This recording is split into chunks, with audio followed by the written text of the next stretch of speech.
You know the feeling. It's 3 a.m., the day is over, but your mind is just getting started. It's not thinking, it's ruminating. A highlight reel of every mistake you've ever made, every worst-case scenario waiting to happen, every perceived flaw you carry. It's the silent, relentless editor of your own life story, always choosing the darkest cut. It's the constant static, the low-grade hum of anxiety that tells you you're not prepared, you're not enough, and something, inevitably, will go wrong. And you've tried to fight it. You've tried to force positive thoughts. You've tried to suppress the fear, to silence the critic. And you know what happens? It just gets louder. It finds a new, more aggressive channel. Let me be perfectly clear about one thing: you are not broken. The issue isn't that you're a bad person or a weak mind. The truth is, your mind is an ancient, survival-driven machine built for a world that no longer exists, and it is now operating in a world that is loud, demanding, and constantly bombarding it with information. Your mind mistakes the noise for its purpose. It's not a failure of character, it's a failure of strategy. This video is not about positive affirmations. It's not about ignoring your pain. That's a temporary bandage. This is about installing a fundamental, philosophical, and psychological operating system upgrade. It's about learning to differentiate between the event and the judgment, and then systematically dismantling the power of the judgment. We're going to use the core, battle-tested wisdom of Stoicism, not as an academic pursuit, but as a practical set of mental tools to regain control of your inner world. We will cover the 8 core principles that turn the mind from a fortress of worry into a well-managed garden. If you are tired of being held hostage by the thoughts that randomly drift into your awareness, if you are ready to reclaim your focus and your peace, then stay with me. This is where the transformation begins. To anchor yourself in this commitment, I want you to open the comments right now and write this short phrase. It's the first step of awareness.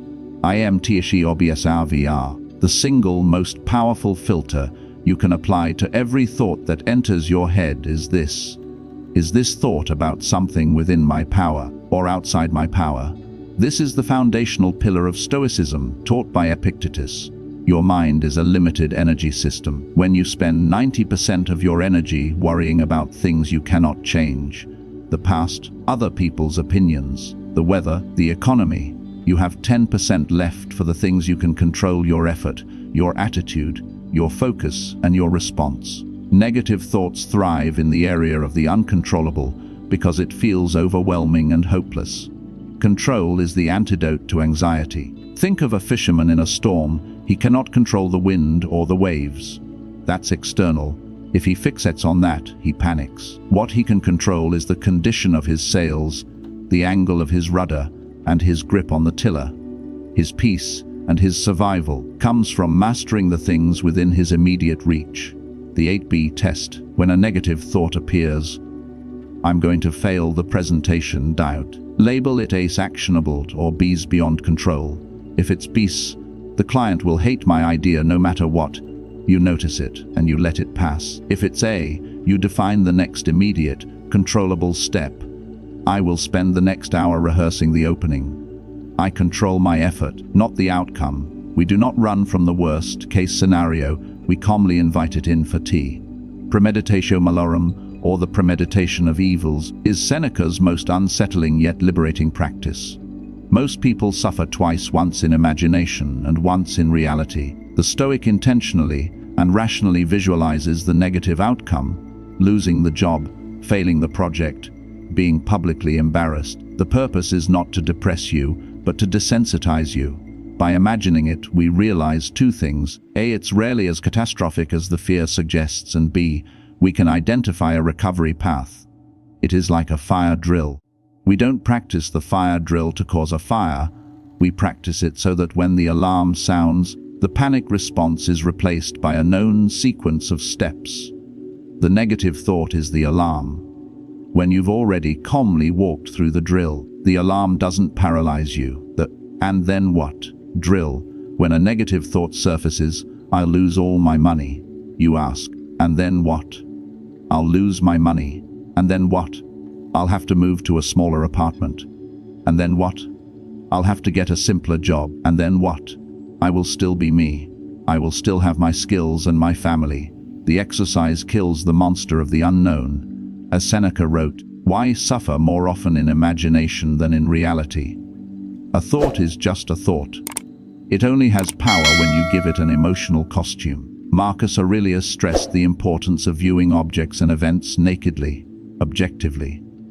A negative thought like, my boss gave me a brief look, he must hate me, is 1% event, the look, and 99% interpretation, the hatred. We skip the event and live entirely in the emotionally charged interpretation. The objective representation forces you to describe the event using only neutral, literal language.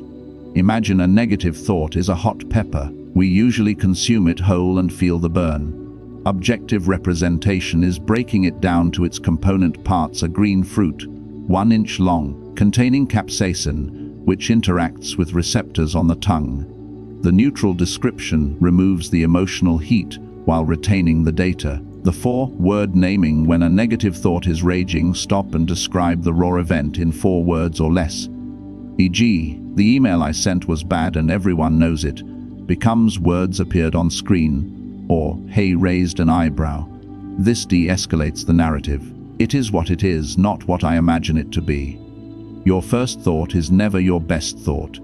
Create the gap between impulse and response. The core tragedy of negative thoughts is that we identify with them. We believe, I am an anxious person, instead of realizing, I am a person experiencing an anxious thought. Modern psychology calls this the space between stimulus and response, a concept central to Stoic practice. The brain's limbic system fires instantly. Your rational mind, prefrontal cortex, takes a moment to boot up. The pause is that moment. The pause is like the buffer zone on a computer. Before the computer commits a file to the hard drive, making the thought a fixed belief, it holds it in a temporary RAM's, random access memory buffer. Your job is to make the thought stay in the RAM, the temporary transient memory, and never commit it to the hard drive of your core identity. The 5-second delay when an aggressive or paralyzing thought hits: do not engage. Take a single intentional full 5-second breath. Inhale for 5, hold for 5, exhale for 5. This one small action is a physical declaration that you are not your thought. It reroutes the immediate emotional flow. This echoes the wisdom of Epictetus. It is not events that disturb people, it is their judgments concerning them. The pause allows the judgment to be judged. All things are in flux. The current misery has an expiration date. Stoicism is a philosophy of pantarai. Everything flows. Our negative thoughts feel huge, solid, and eternal. They create the illusion that the current state of discomfort is the permanent state of your life. The Stoic perspective on time is a cosmic counter to this. The feeling of shame you have right now, it will pass. The worry about the meeting tomorrow, the meeting and the worry will be history by the day after. Your emotional state is a transient weather pattern, not the climate of your life. A wave on the ocean looks huge, intimidating, and all-encompassing from a few feet away, but it is composed only of water that existed moments before and will flatten back into the sea moments later. The water is the reality. The wave's structure is the transient fear. Focus on the water. The time traveler: when a thought takes hold, consciously project yourself 1 year into the future. Ask, will I remember this specific worry or perceived insult 12 months from now? Will it have any material effect on my life? 9 times out of 100, the answer is no. This instantly reduces the importance of the thought by 99%. This emotion is a visitor, not a resident. The external world is chaotic. Your mind must be a space of intentional order. Marcus Aurelius describes the mind as an inner citadel, a fortress that no one, not even external events, can penetrate without your permission. Negative thoughts are like invaders trying to breach the walls.